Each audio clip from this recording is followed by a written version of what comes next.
Hello बच्चा party. तो आज हम लोग पढ़ेंगे कि लेविस डॉट स्ट्रक्चर को कैसे ड्रॉ किया जाता है। तो उससे पहले अगर आप चैनल पे नए हो तो प्लीज़ सब्सक्राइब कर देना, ठीक है ना। तो चलो चलते हैं। पहले देखो, सबसे पहले हम लोग देखेंगे कि लेविस डॉट स्ट्रक्चर में जो इम्पोर्टेंट पॉइंट है उसको पहले हम लोग डिस्कस कर लेते हैं। तो यहाँ पे देख सकते हो लेविस डॉट स्ट्रक्चर में जो सेंट्रल एटम होता है ना, उसका इलेक्ट्रोनेगेटिविटी क्या होना चाहिए, लेस होना चाहिए, मतलब कम होना चाहिए। सेकेंड पॉइंट सेंट्रल एटम के लिए क्या है कि वो जो सेंट्रल एटम होता है वो मल्टीपल बॉन्ड बनाना चाहिए। मल्टीपल बॉन्ड का मतलब यहाँ पे क्या है, तो डबल बॉन्ड या ट्रिपल बॉन्ड है, ठीक है ना। अब तीसरा यहाँ पे क्या पॉइंट है कि जो सेंट्रल एटम है उसका एटॉमिक नंबर क्या होना चाहिए, हाई होना चाहिए, ठीक है ना। तो ये भी हो गया। और फोर्थ क्या होता है, फोर्थ पॉइंट कि हाइड्रोजन और फ्लोरीन कभी भी सेंट्रल एटम के जैसा काम नहीं करेगा, क्योंकि हाइड्रोजन मोनोवैलेंट होता है और फ्लोरीन का इलेक्ट्रोनेगेटिविटी ज़्यादा होता है, इसलिए कभी भी सेंट्रल एटम के जैसा काम नहीं करेगा। इसके अलावा अगर कोई एटम है तो वो सेंट्रल एटम के जैसा काम करेगा। तो सबसे पहले मैंने ये बता दिया कि लेविस डॉट स्ट्रक्चर में जो सेंट्रल एटम होता है उसका क्या रोल होता है, और ध्यान रखना, ठीक है ना। अब चलो बच्चों चलते हैं how to draw Lewis dot structure.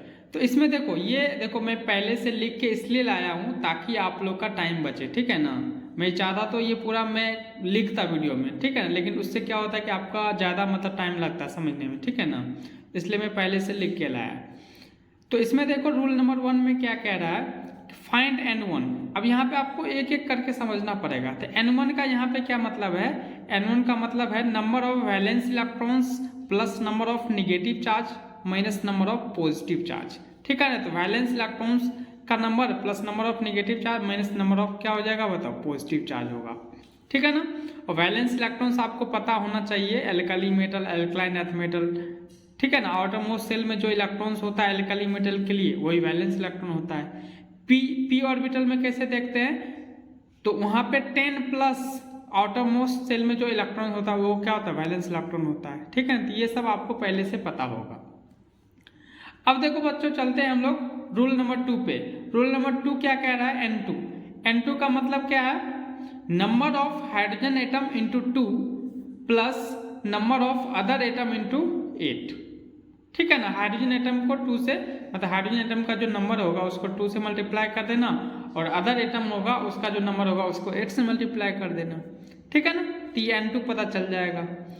अब तीसरा देखो बच्चों, फाइंड N3। N3 यहाँ पे क्या है, तो N3 है, आप N2 माइनस N1 कर दो तो N3 पता चल जाएगा। N3 क्या रिप्रेजेंट करता है, तो ये रिप्रेजेंट करता है नंबर ऑफ बॉन्डेड इलेक्ट्रॉन्स, ठीक है ना। ये क्या रिप्रेजेंट करता है, number of bonded electrons represent करता है। अब रूल नंबर 4 में देखो बच्चों, ये कह रहा है फाइंड ए क्या है यहाँ पे, N3/2। जो यहाँ पे नंबर ऑफ बॉन्डेड इलेक्ट्रॉन्स है उसको क्या करेंगे, 2 से डिवाइड कर देंगे। तो यहाँ पे जो ए है ये क्या है, आपका नंबर ऑफ बॉन्ड्स है। ये क्या है, नंबर ऑफ बॉन्ड्स है, ये ध्यान रखना, ठीक है ना। ये नंबर ऑफ बॉन्ड्स है। अब उसके बाद देखो रूल नंबर 5 में क्या कह रहा है, फाइंड N4। N4 यहाँ पे क्या है, N4 है, N1 माइनस N3 है, N1 माइनस N3। अब यहाँ पे N4 जो है ये आपका क्या है, नंबर ऑफ अनशेयर्ड इलेक्ट्रॉन। ये क्या है, नंबर ऑफ अनशेयर्ड इलेक्ट्रॉन, ये भी ध्यान रखना, ठीक है ना। अब फाइंड यहाँ पे देखो, फाइंड बी के केस में देखो बी कैसे निकालेंगे। तो यहाँ पे देख सकते हो बी क्या है, N4/2 है। बी यहाँ पे क्या है, नंबर ऑफ लोन पेयर है, ठीक है ना, लोन पेयर है। बी कैसे निकालेंगे, तो N4/2 से निकालेंगे, ठीक है ना। तो यहाँ पे चलो बच्चों एक क्वेश्चन लेके चलते हैं। यहाँ पे जैसे कार्बन मोनोऑक्साइड है, CO, हमको पता नहीं है कि कार्बन ऑक्सीजन में कितना बॉन्ड है, ये पहले से पता नहीं है, ठीक है ना। तो कैसे हम लोग पता करेंगे कि कार्बन ऑक्सीजन में कितना बॉन्ड होता है, ठीक है ना, ये सब हम लोग देखेंगे।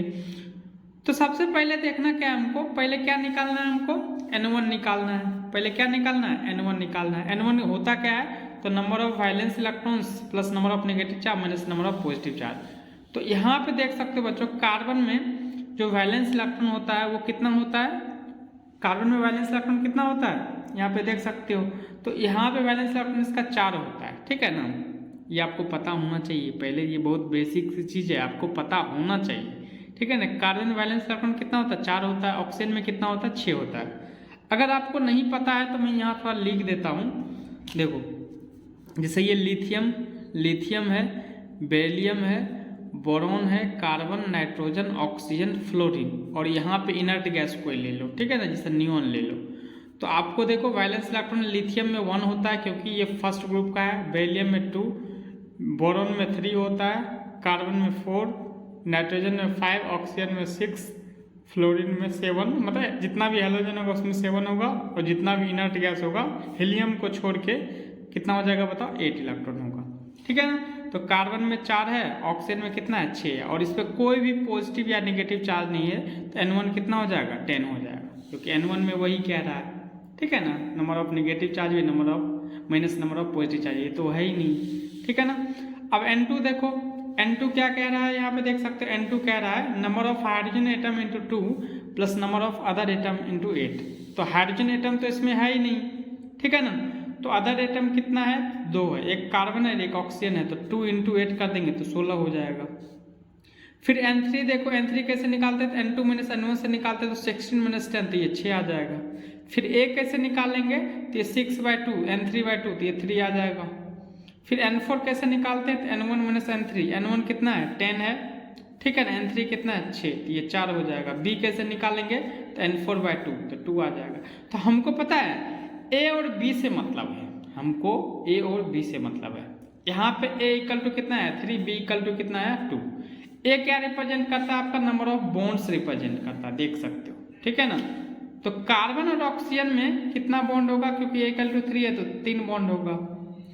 अब B क्या है, यहाँ पे नंबर ऑफ लोन पेयर है, तो लोन पेयर यहाँ पे कितना आ रहा है, 2 आ रहा है। तो देखो ऑक्सीजन यहाँ पे देख सकते हो, क्योंकि ये जो आपका तीसरा बॉन्ड बनता है वो ऑक्सीजन से आता है कार्बन की तरफ, तो इसका 2 इलेक्ट्रॉन ये हो गया, 1 इलेक्ट्रॉन यहाँ, 1 इलेक्ट्रॉन यहाँ, और 2 इलेक्ट्रॉन ये, तो 4 2 6, तो 1 लोन पेयर ऑक्सीजन के पास होगा, और कार्बन के पास ज्यादा से ज्यादा कितना लोन पेयर होगा, 1 लोन पेयर, तो 2 लोन पेयर हो गया ना। तो ये आपका क्या हो जाएगा बताओ, Lewis dot structure carbon monoxide का हो गया, ये कार्बन मोनोऑक्साइड है, ठीक है ना। चलो अब नेक्स्ट चलते हैं, देखो कि कार्बन मोनोऑक्साइड में जो कार्बन होता है उस पर कौन सा चार्ज होगा और ऑक्सीजन पे कौन सा चार्ज होगा, तो उसको हम लोग क्या बोलते हैं, फॉर्मल चार्ज बोलते हैं। तो उसको हम लोग पहले पढ़ते हैं, ठीक है ना। चलो तो यहाँ पे देख सकते हो बच्चों, फॉर्मल चार्ज के बारे में देख सकते हो। यहाँ पे फॉर्मल चार्ज क्या होता है देख सकते हो, यहाँ पे ये लिखा हुआ है charge on an atom in Lewis dot structure. Lewis dot structure में जो एटम होता है उस पर जो चार्ज होता है वही क्या होता है, फॉर्मल चार्ज होता है, ठीक है ना। अब उसके बाद देखते हैं बच्चों, यहाँ पे फॉर्मल चार्ज होता क्या है, तो ये valence electron minus lone pair electrons minus bond pair electrons bye 2, ठीक है ना। तो ये ध्यान रखना। तो CO में देखते हैं formal charge on carbon atom पे चलते हैं। तो कार्बन एटम का वैलेंस इलेक्ट्रॉन कितना होता है, 4। लोन पेयर कार्बन एटम पे कितना है, यहाँ पे लोन पेयर इलेक्ट्रॉन्स कितना है, ये अभी बताए थे कि यहाँ पे कितना इलेक्ट्रॉन होता है, 2 इलेक्ट्रॉन होता है, माइनस बॉन्ड पे इलेक्ट्रॉन्स। बॉन्ड पे इलेक्ट्रॉन कितना हो जाएगा, 1 2 3 4 5 6, ये 3 बॉन्ड है, 3 बॉन्ड में कितना इलेक्ट्रॉन, तो 6 इलेक्ट्रॉन, तो 6/2, तो ये कितना आ जा रहा है, -1 आ जा रहा है। तो जो कार्बन एटम यहाँ पे बच्चों है, यहाँ पे चार्ज कितना हो जाएगा बताओ, -1 आ जाएगा। तो फॉर्मल चार्ज का बहुत ज़्यादा इंपॉर्टेंस है, तो ये बात आपको ध्यान रखना पड़ेगा, ठीक है ना। अब उसके बाद देख सकते हो बच्चों फॉर्मल चार्ज ऑन ऑक्सीजन, ठीक है ना। तो ऑक्सीजन का वैलेंस इलेक्ट्रॉन कितना होता है, 6। लोन पेयर कितना है यहाँ पे देख सकते हो, चलो लोन पेयर भी लिख ही देते हैं। तो यहाँ पे लोन पेयर इलेक्ट्रॉन कितना है, 2 है। इलेक्ट्रॉन्स है, लोन पेयर नहीं है, लोन पेयर इलेक्ट्रॉन्स है तो 2 हो जाएगा, माइनस बॉन्ड पेयर इलेक्ट्रॉन 6/2, ये कितना आ जाएगा, +1। तो ऑक्सीजन पे क्या आ गया, +1, ठीक है ना। तो जो CO होता है उसका एक्चुअल स्ट्रक्चर ये होता है, ठीक है ना। पहले हम लोग बॉन्ड निकालते हैं और लोन पेयर निकालते हैं, उसके बाद फॉर्मल चार्ज से चार्ज निकाल लेते हैं, ठीक है ना। चलो अब देखो लेविस ऑक्टेट रूल क्या कहता है, यहाँ पे कुछ पॉइंट समझने वाला है। लेविस ऑक्टेट रूल कहता है every atom has a tendency to complete its octet. ये सही बात है, ये आप 9th क्लासेस में भी पढ़े होंगे कि सभी एटम का अपना टेंडेंसी होता है टू कंप्लीट ऑक्टेट, ठीक है ना। सेकेंड क्या होता है, second point, hydrogen has the tendency to complete its duplet, ठीक है ना। हाइड्रोजन तो ऑक्टेट बनाएगा नहीं, ये डिप्लेट बनाता है, ठीक है ना। तीसरा पॉइंट देख सकते हो, to acquire inert gas configuration atom lose और गेन इलेक्ट्रॉन्स और शेयर इलेक्ट्रॉन्स। अब देखो बच्चों होता क्या है कि अगर आपको इनर्ट गैस कॉन्फ़िगरेशन एक्वायर करना है तो एटम या तो लूज करेगा, या तो गेन करेगा, या तो शेयर करेगा, यही 3 तरीका है, ठीक है ना। उससे क्या होता है, इनर्ट गैस कॉन्फ़िगरेशन आ जाता है। अब इसका कुछ बच्चों लिमिटेशन भी है, तो लिमिटेशन में आप देख सकते हो लेविस थ्योरी का जो लिमिटेशन है, सबसे पहला है it is not applicable to odd electron species. ये ऑड इलेक्ट्रॉन स्पेसिस के लिए एप्लीकेबल नहीं। ऑड इलेक्ट्रॉन का मतलब जिसमें ऑड नंबर में इलेक्ट्रॉन हो, जैसे यहाँ पे देख सकते हैं NO2, यहाँ पे नाइट्रोजन का एटॉमिक नंबर 7, तो 7 इलेक्ट्रॉन ये हो गया, ऑक्सीजन का 8, 8 दूनी 16, 16 + 7 23 इलेक्ट्रॉन, और 23 क्या होता है, ऑड होता है। फिर NO में दे सकते हो, ये भी ऑड है, 8 7 15, इसमें 8 है, इसमें 7 15, इसमें भी देख सकते हो, सब में ऑड है, ठीक है ना। तो NO2 NOClO2 ClO3 ये सब आपका इससे लेविस थ्योरी का एक तरह का लिमिटेशन है। सेकेंड पॉइंट देख सकते हो, it is not applicable in hypovalent compound. ये हाइपोवैलेंट कंपाउंड के लिए एप्लीकेबल नहीं है। हाइपोवैलेंट का मतलब 8 इलेक्ट्रॉन से कम होना चाहिए सेंट्रल एटम के पास। तो यहाँ पे कितना है बताओ, BeCl2 है तो 4 इलेक्ट्रॉन होगा, क्योंकि 2 बॉन्ड है तो 4 इलेक्ट्रॉन। BCl3 है तो 6, AlCl3 में भी 6, ठीक है ना। मतलब एल्युमिनियम के सराउंडिंग कितना है, 6, तो मतलब 8 से कम है ना, तो इसलिए क्या हो जाएगा, हाइपोवैलेंट कंपाउंड हो जाएगा। तो हाइपोवैलेंट कंपाउंड समझ में आ गया ना। 8 इलेक्ट्रॉन से कम अगर सेंट्रल एटम में इलेक्ट्रॉन है तो वो कंपाउंड क्या होगा, हाइपोवैलेंट कंपाउंड होगा। तीसरा देख सकते हो बच्चों, it is not applicable in hypervalent compound. Hypervalent compound क्या होता है, जिसमें 8 से ज़्यादा इलेक्ट्रॉन हो जाए। तो यहाँ पे देख सकते हो PCl5 है, तो यहाँ पे PCl5 तो 10 इलेक्ट्रॉन हो गया, 8 से ज़्यादा। SF6 में कितना आ जाएगा बताओ, 12 हो जाएगा, 6 × 2, क्योंकि 6 बॉन्ड है तो 6 × 2 12 हो गया। XeF2 में आपको देखो ये कन्फ्यूजन वाला क्वेश्चन है, यहाँ पे आपको लगेगा कि 4 ही इलेक्ट्रॉन है, क्योंकि 2 फ्लोरीन तो 4 इलेक्ट्रॉन, लेकिन यहाँ पे 3 लोन पेयर भी तो है, वो भी तो देखना पड़ेगा ना। जो जेनोन है उसके पास 3 लोन पेयर, टोटल 8 होता है, तो 3 लोन पेयर है, 2 फ्लोरीन के साथ बॉन्ड बना रहे, तो 8 इलेक्ट्रॉन टोटल है, ठीक है ना। तो 8 ये हो गया, 4 यहाँ पे, 8 4 12 हो गया ना, तो 6 से ज़्यादा, 8 से ज़्यादा हो गया, ठीक है ना। फोर्थ देख सकते हो, Lewis theory does not give any idea about molecular geometry. ये मॉलिक्यूलर ज्योमेट्री के बारे में कोई भी आइडिया नहीं देता है लेविस थ्योरी। ये सिंपली बस क्या बोलता है कि 2 एटम के बीच कितना बॉन्ड होगा, एटम पे कितना चार्ज होगा, कैसा चार्ज होगा, वो बताएगा। जैसे देख सकते हो ओजोन का स्ट्रक्चर देखो, ओजोन में क्या होता है, 2 ऑक्सीजन के भी डबल बॉन्ड होता है, एक में क्या होता है, सिंगल बॉन्ड रहता है, और प्लस माइनस रहता है। तो आप ऐसे भी बना सकते हो और ऐसे भी बना सकते हो। जब आप VSEPR थ्योरी पढ़ोगे ना, हाइब्रिडाइजेशन वाला कॉन्सेप्ट वगैरह, तो वहाँ पे बताया जाएगा कि जो ओजोन होता है, O3 जो होता है, यहाँ पे O3 जो होता है उसका स्ट्रक्चर ऐसा होता है, V शेप, ये शेप नहीं है। लेकिन यहाँ पे लेविस थ्योरी में आप ये भी बना सकते, ये भी बना सकते, क्योंकि ये मॉलिक्यूलर ज्योमेट्री के बारे में आइडिया नहीं देता है। तो अकॉर्डिंग टू लेविस ये दोनों सही है, ये मैंने यहाँ लिखा है, दोनों सही है, ठीक है ना। अब फिफ्थ पॉइंट क्या देखो, pseudo inert gas configuration. Pseudo inert gas configuration क्या होता है बच्चों, जैसे इनर्ट गैस कॉन्फ़िगरेशन क्या होता है, NH2 NP6 होता है इनर्ट गैस कॉन्फ़िगरेशन, ये आपको पता भी होगा।